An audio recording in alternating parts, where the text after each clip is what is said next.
Okay, back to what I wanted to talk about. Like I said, this morning I saw a post about Florence Scovel Shinn. I read her book over a decade ago. Books, I don't remember, but she was really, really powerful for me. And I still remember things like when you lose some. She was very religious, so you can change God for universe or spirit or whatever you want to call it. But I remember that something that always stuck with me is when you lose something, to say, nothing is lost in the eyes of God or universe or spirit, whatever resonates with you. Nothing is lost in the eyes of God. I'm not religious, but I still use God because I still believe in God energy, Christ energy. Nothing is lost because nothing is lost in the eyes of spirit or God. It's there. Sometimes it's right in front of us, but because we go, oh, I lost this, it's now lost to you. So I was just thinking about that, and I saw this post about her. And I thought, oh, wow. And then this post was always talking about, like, affirmations don't work when you say, oh, I'm going to be a millionaire. And your inside's going, yeah, have you looked at your bank account? Yeah, how that's going to happen, right? So we end up having 10 negative thoughts internally and unconsciously to the one thing that we say. So that's why the affirmations aren't working. But she said when you say them with conviction, like you say them like your life depended on them, then your subconscious doesn't have any way to go, oh yeah, but right. Like, oh, she's right. I'm scared. So like to say things with conviction, not like, I'm going to be a millionaire. Life is always easy for me. Like, no, life is always easy. It's always easy for me. Always. Like, don't allow those. And she said it still takes a little bit more time to get that going, but to do it. And I was just thinking about powerful women. Because you know, like you have that thought and it goes on and on and on. So I was doing that at like 4 or 5 in the morning. And I was thinking about my daughter. And she is a master manifester. So was my son. My son too. Like anything he wanted, he pretty much made happen. And my daughter is really super mega intuitive, and she does the same thing. And I don't know what I would do if I didn't live with her. I mean, I know one day I won't be, but she is always like checking me. Like, I'll be like, I'm so tired today, and she'll just be like, no, but we're good, and we have all this energy, and like, yeah, and sometimes, yes, that's annoying, but a lot of times I'm like, okay, yeah, she's right, we have infinite energy, yeah, and she just makes life a little bit more fun. But also, it's like, she just took her big last test of law school yesterday. It was 9 hours long. She had a break, granted, and she finished some parts a little bit early. But, I was supposed to take my test to become a Mexican citizen a couple months ago, but there was a snafu with my paperwork. And it was only 10 questions long. And I was losing my shit. I started January 6th studying for it, and it was like February 25th or something. February 20th. I was supposed to. My last piece of paperwork, they're like, no, I'm not going to accept your birth certificate. I'm like, I'm birthed, I'm here. So anyway, that's another story.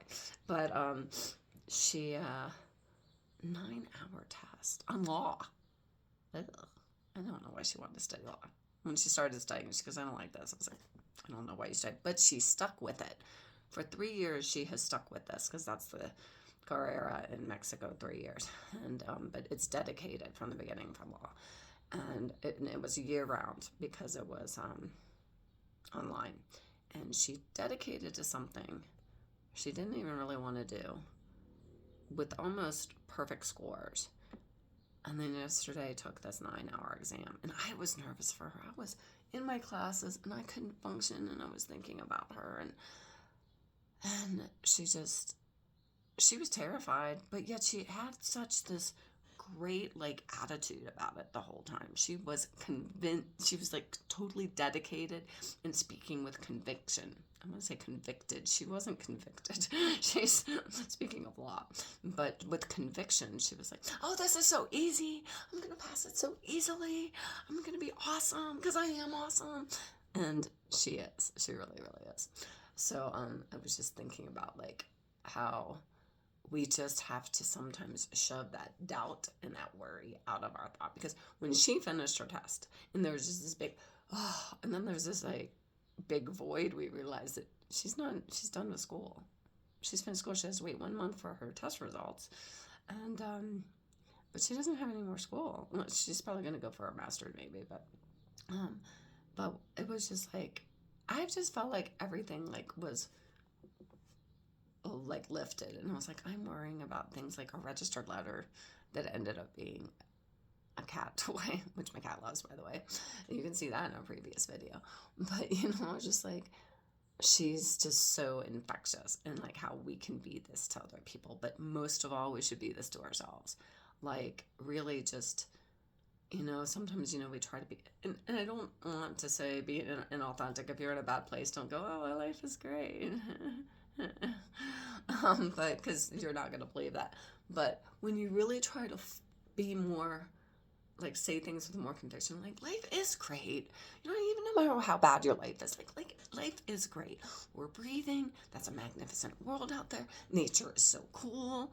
Like we've had good times in our life. And again, always check yourself, because the things that you're complaining about, somebody else wishes they had those problems because their life is much more worse than what you think your life is. But it's relative. Don't ever say, like, I'm kind of bad about this sometimes too. Like, I'm having a full-blown anxiety attack, and I'm like, I know my life isn't that bad because I know there's people in a war zone and people starving.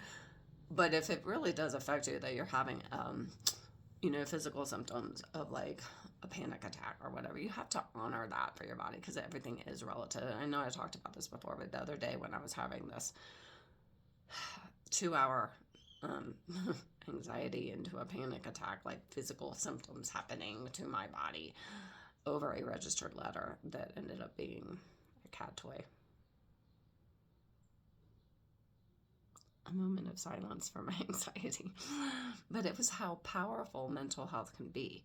But we just have to take this, why I do the micro series, just do whatever you can to take care of your mental health, whether it's a self hug, but like a real one, or having that tea in the morning,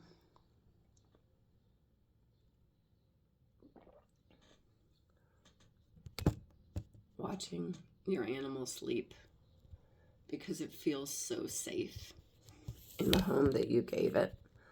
There's lots of things to help. If you're having a big problem in your life, it's not going to maybe just go away by these little things, but if you're appreciative of each of the little things, like taking care of yourself, having the tea, watching the animals, listening to the birds, those little things do add up. And when you make those little things a habit every single day, I have a plant next to my computer, and I pet it while I'm in class or in between classes because I love it. It's so cute. Let me show it to you. It's so cute, and it's got my fire horse and my Ganesha, and it's got a crystal too. It's so cute. And that little plant brings me so much joy. So put things around their house that bring you joy, and just be gentle with yourself in this world that's not very gentle right now. Stop doom scrolling. Stop doom scrolling. Stop it. I do it too, but stop it. I've caught myself. My feeds are full of baby animals. Baby animals, otters and llamas and ducks with boots.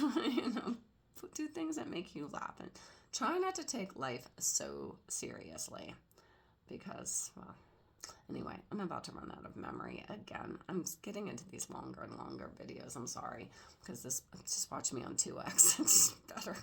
Is there a 3x? I don't know.